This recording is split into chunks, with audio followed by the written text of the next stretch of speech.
Greetings, ladies and gentlemen of the internet. It's Rock Spot Connection with the weekly comic book roundup. This time we've got the Avengers and Spider-Man portions. So, let's get things started with Avengers No Road Home number 10, the finale. So, where we left off, Nyx and Vision had both gone to the mysterious house they saw, which appeared to be in Staten Island. And the Avengers are now in Long Island. They're the last light in the dark universe. So, remember this odd...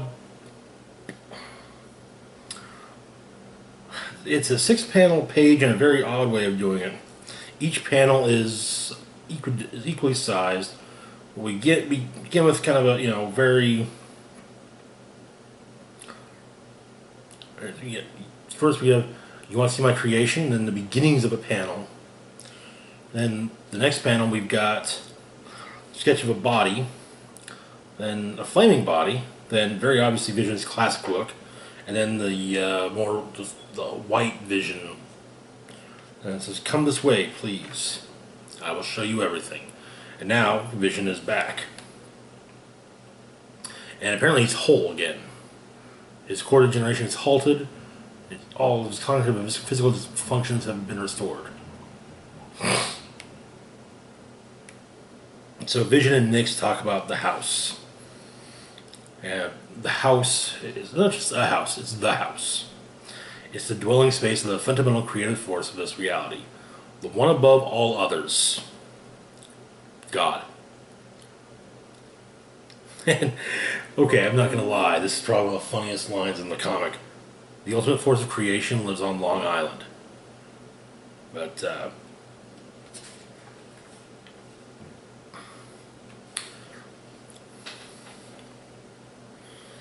basically Nyx gives him her philosophy on life, and then Vision disagrees, and we proceed to get, about 30 pages of Marvel rules. No, really. To combat Nyx, Vision just creates images of all the other Marvel heroes. I mean, all of them.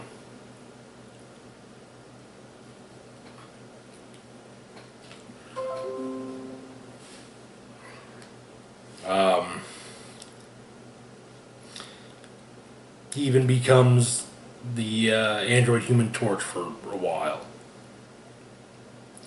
Which kind of he was for a while. And then he...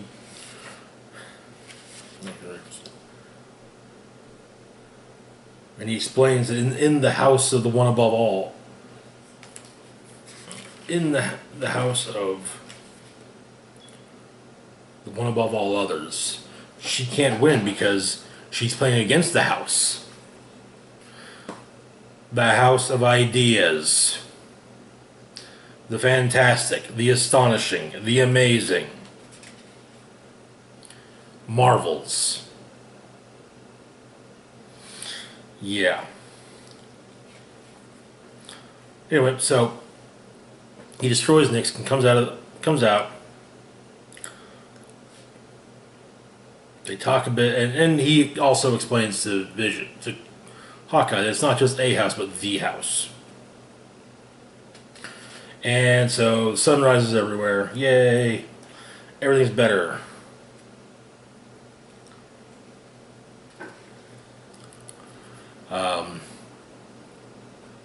Monica and Blue Marvel meet back up. Bruce Banner looks at the sun and just asks it if it's ever suffered. At an intergalactic dive bar and continues to orbit around Vort 3, Rocket shows up, orders a drink, and starts off complaining, but then he, like, what the hell? Here's to being an Avenger. I can cross that off of my bucket list. in LA, Hawkeye, Vision, Dr. Voodoo, and Scarlet Witch are discussing things, and it's basically implied that, initially implied, and then a few pages later confirmed that the the Greek god, the Olympians will be back, or are, and we clearly see in on the next picture, in space beyond space, Zeus is born anew. And then, but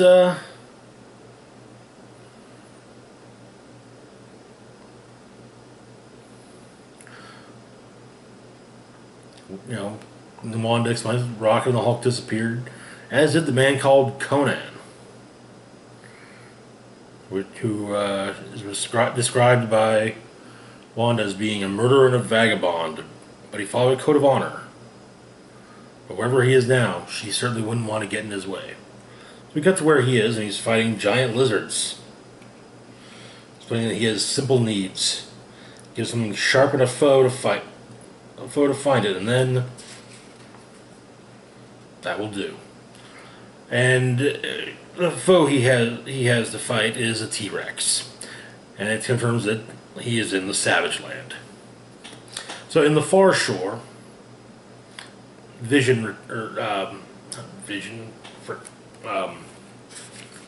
forget her name.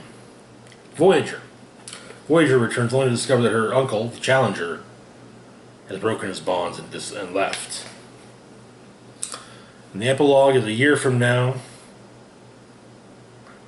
A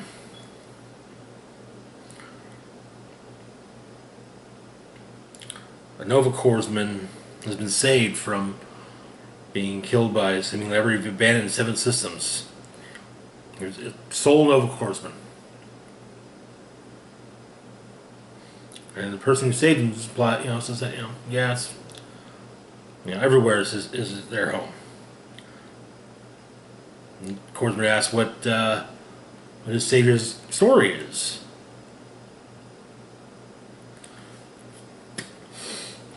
The savior then says, "It isn't important.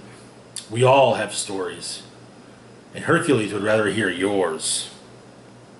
Kind of calling back to one of the last few issues when, an issue or two ago, when Hercules, saying, talk about having been in so many stories, and so.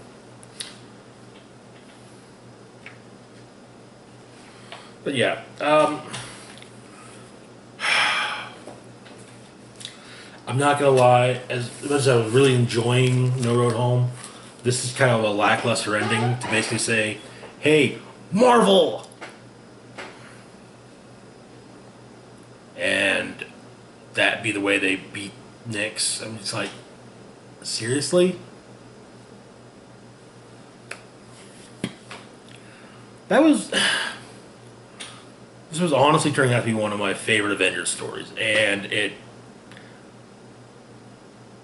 didn't just not stick the landing. It flopped the landing so hard it's not even funny. Moving on, though, to West Coast Avengers number 10. Which, sadly, it will be the final issue of the series. Yes, I'm bummed. So, where we left off, the West Coast Avengers are being held prisoner by vampires. Vampires who thought that maybe, just maybe, America Chavez was their savior, chosen one, whatever. And, oh no, it turns out that Kate Bishop's mom is a vampire! And took a bite out of America. Oh, and also, Fuse's sister also has similar vibranium-related superpowers. So we open up with Kate literally punching her mom in the face to get her off of America. They argue a bit. Kate's mom explains, "Hey, let me explain. I was only feeding off her to prove that she wasn't, their chosen one. To disprove their whole bullshit. Meanwhile, the rest of the team is kicking vampire ass.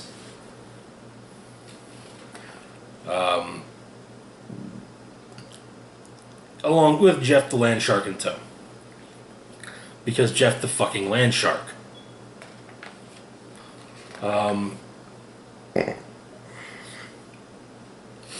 But yeah. They have a plan is formed, and in part with Ramon, Fuse's sister, who helps stake all vampires.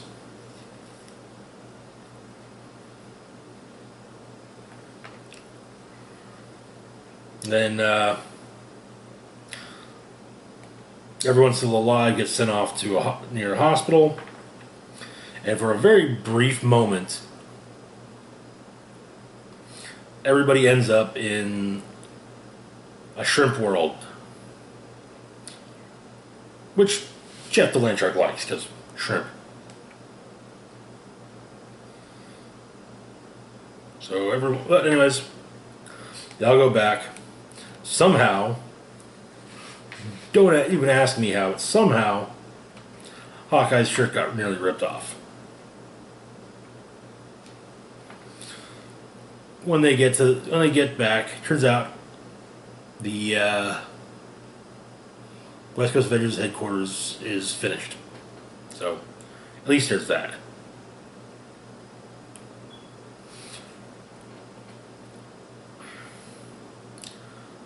And we get their thoughts. We get them talking to the camera, and Quentin and Gwenpool are being cutesy with each other, and Quentin's wearing a t-shirt that says Jeff is people too. Turns out that maybe just a little bit Fuse and Novar are attracted to one another, meaning that Kate Bishop's current boyfriend and ex-boyfriend find each other hot.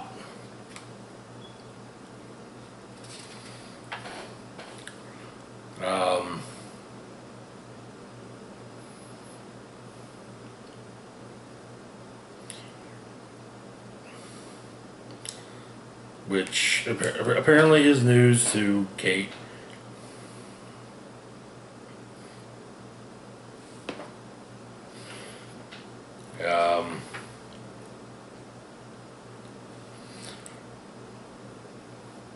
But they're having fun, and apparently there's a letter from the Dutch Oven claiming that he can get them canceled. And that is apparently the end of the issue and series. Hopefully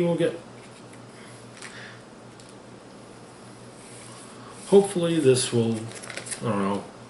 Well, okay, I can say this much. They will be appearing in a couple issues of Superior Spider-Man in a couple months as a tie-in to War of the Realms. So, I mean, they're not being canceled and forgotten. Anyways, moving on to Miles Morales Spider-Man number 5. Little misleading cover because there's no tombstone in the entire issue. Sorry, spoiler. So, okay. So Miles and Gank are walking around Brooklyn. Here's some gunshot. Here's gunfire. A lot of it. Miles goes to investigate. A couple of gangs fighting each other.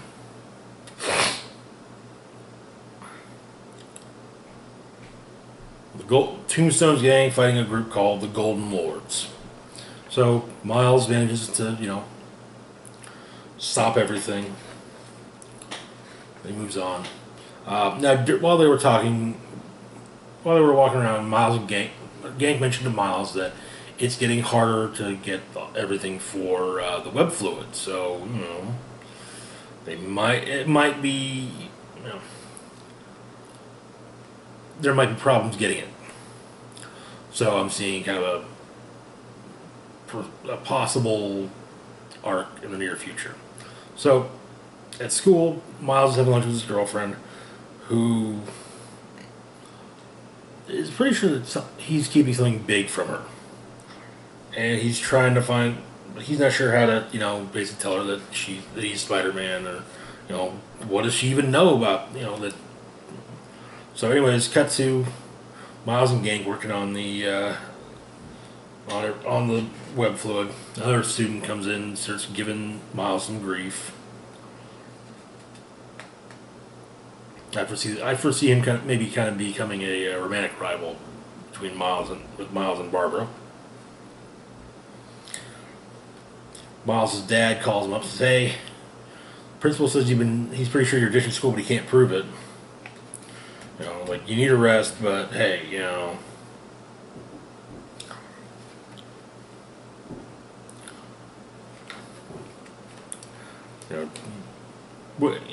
he kind of gets, a nice, I can't really ground Spider-Man, but, do the right thing."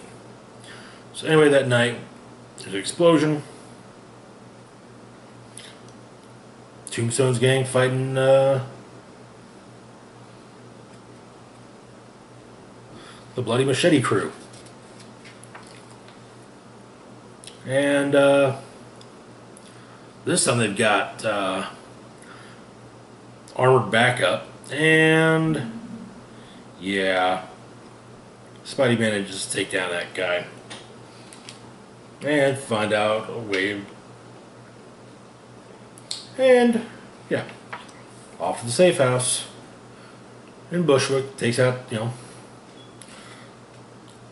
it's more of a junkyard, fights off some of them, and then guy bolts. Hearing a sound. Then, find out why. Apparently there's another superhero operating in the junkyard. A woman named Starling, who's doing a little ass kicking of Tombstone's crew herself.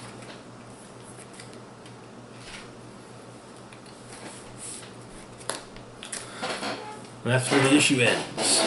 Moving on to Spider-Man City War number 2.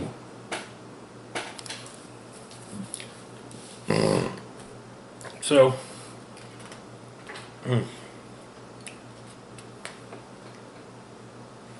this issue focuses primarily on Miles. Where we left off, though, in the series, Spidey had just got his new costume, which was designed largely by Otto Octavius. So, Miles is doing some schoolwork. And Buddy Gank tells him, "Hey, check this, finding out, a bunch of bees swarm, to be exact."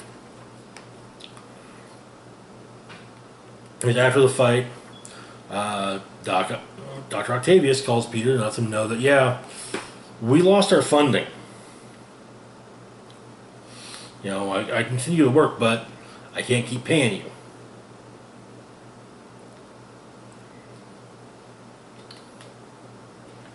So, Spidey goes out. That night, Spidey ends up helping Miles' dad with checking out one of his shipyards. Truck plows out, and some of the demon-masked thugs start shooting at him. And then Miles' dad saves Spider-Man's life.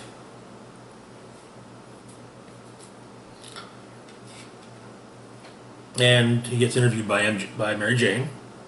The next morning, Miles finds out, oh, my dad got injured my dad's in the hospital from saving Spider-Man's life, and this is how I find out about it. Then he actually sees Spider-Man. Snaps a picture, they talk a bit, and,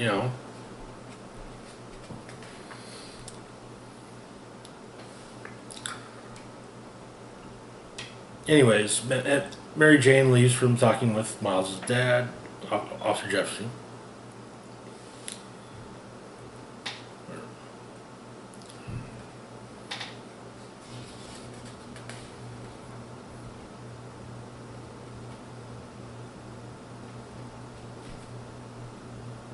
Or Officer Davis and Jefferson, I don't know. But, yeah, Officer Davis, MJ leaves Officer Davis to his family. Peter has come home to an eviction notice, and Mary Jane has been asked to attend a big, Officer Davis is going to be given a medal by the mayor, Mayor Osborne. Anyway, so there's a speech, and guy tries to set off what appears to be a bomb behind Davis, but Davis knocks him to the floor, but the bomb still goes off. And it's a weird comic book energy bomb. So, Davis' funeral, Peter shows up, and kind of, it's one of those that you can tell Peter, you can tell without thought bubbles or narration boxes what a character wants to say. He wants to say, I'm Spider-Man, and I wish I could have saved your father's life.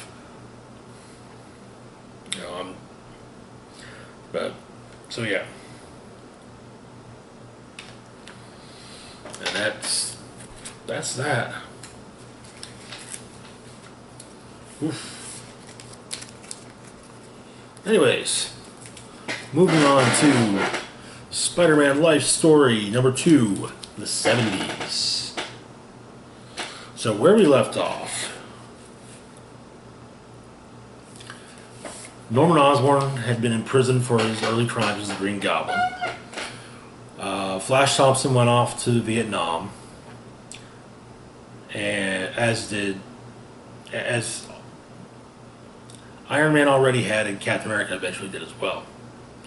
Captain America eventually switched sides, and the idea being he was there to save lives, not take lives. So we open up with Peter at a gravestone. Gwen, and his wife Gwen shows up. Apparently Gwen's working for Dr. Warren, who has his own bioengineering company.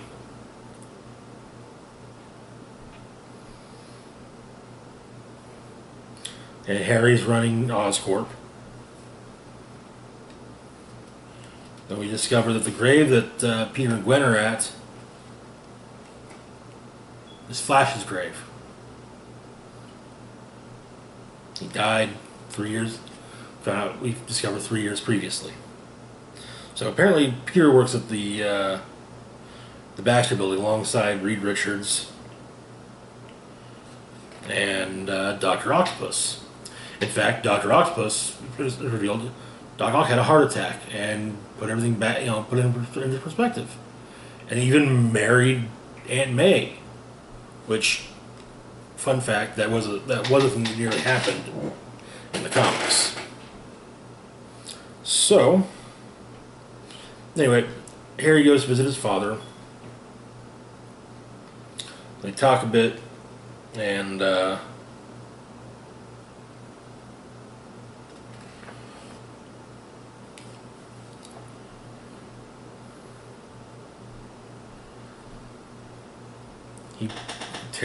Norman says, "Hey, look, need you to, need to make sure that the Gemini Project is running the way it's supposed to be, and an asset that I need you to rescue before it's all lost."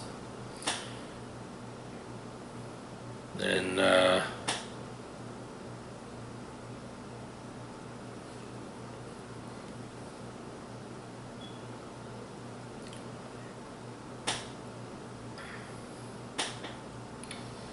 but yeah, there's more there's potentially more that that Norman has to tell Harry. Anyways, at Skipper-Genesis, which is the company run by Miles Warren that Gwen Stacy works at, Peter's visiting his wife,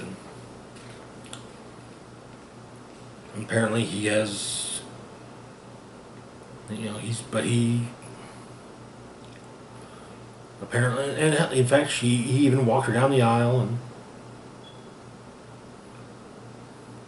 but Professor Warren makes an offer to Peter, even, a job offer, but Peter has to go to visit Harry and Mary Jane at Studio 54. By the time he arrives, though, well, Harry's already completely gone, and MJ and Peter argue a bit.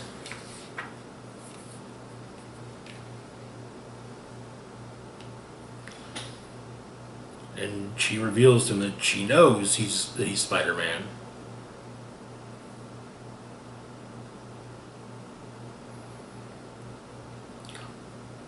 That he totally could have saved Flash. So he talks some with Reed Richards. They get into an argument, and Peter ends up quitting the Baxter Building.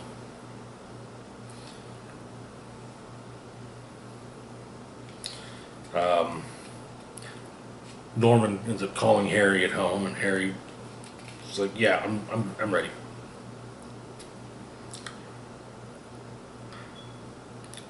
He goes, anyways. So everyone converges at Skipperogenesis.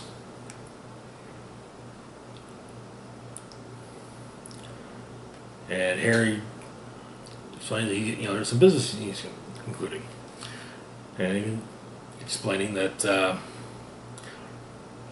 the man who paid for this entire building would like what was promised. He heard that the agreement has been broken.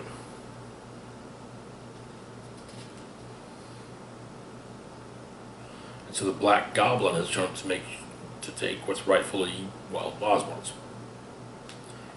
So they fight it out. A pumpkin bomb blows up a wall, and it's discovered that there are 3 clones.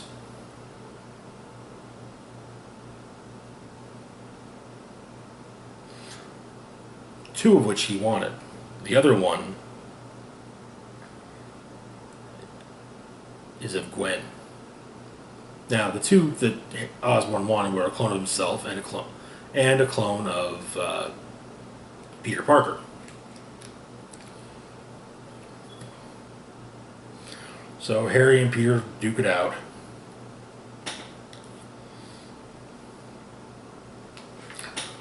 And then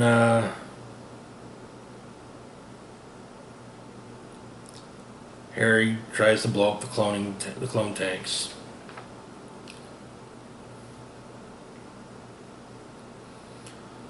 Gwen suggests that Peter go back and save them.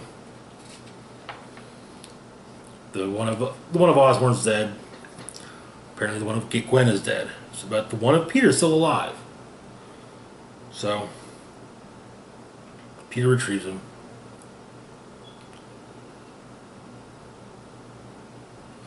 And then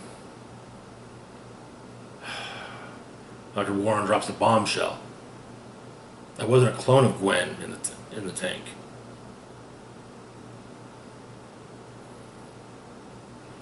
It was actually Gwen.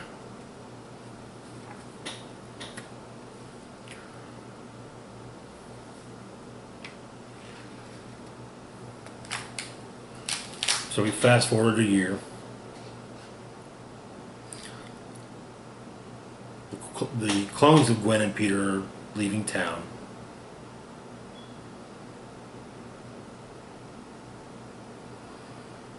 As Ben and Helen Parker. MJ goes to talk to Peter, and he goes off on her. But she holds him as, at first he said, he has nothing. She tells him that it's not true at all, and yeah.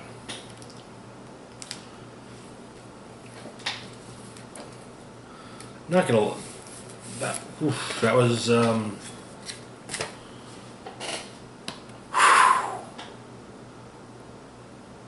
That was one way to do the clone story.